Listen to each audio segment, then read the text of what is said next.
Please Marathi story. कष्टाचं फळ। एक शेतकरी अंथरुणावर खिळलेले होते. वृद्धपणाचे शेवटचे क्षण मोजत होते. त्याला 3 मुलं होती, पण त्यांचं शेतकामात लक्ष नव्हतं. ते कायम एक दुसऱ्यांवर काम ढकलत. शेतकऱ्यास शेतीची चिंता होती.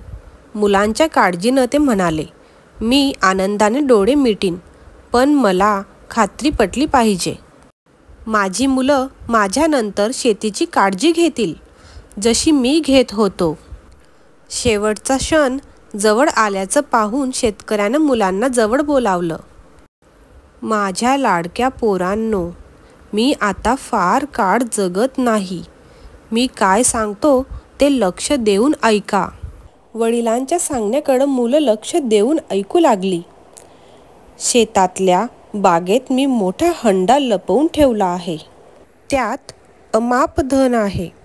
आणि त्यांनी डोळे मिटले.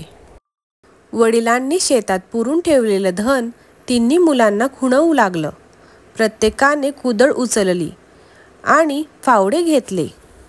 शेतात माती खोदणे सुरू केले.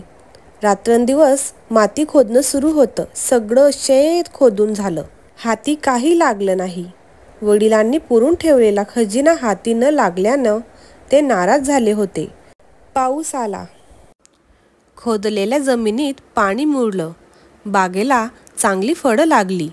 फळांचा आकार चांगला होता. पूर्वीपेक्षा या वर्षी पीक चांगलं आलं होतं. हे बघून मोठा मुलगा आपल्या भावास म्हणाला.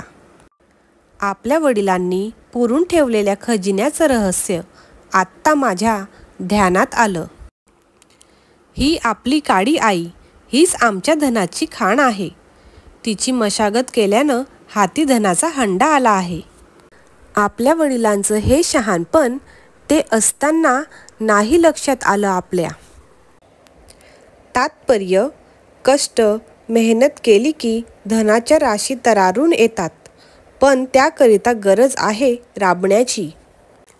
गोष्ट आवडली असेल तर प्लीज प्लीज प्लीज लाईक करा, गोष्टीला शेअर करा आणि आमच्या चॅनलला सबस्क्राईब करा. थँक्यू.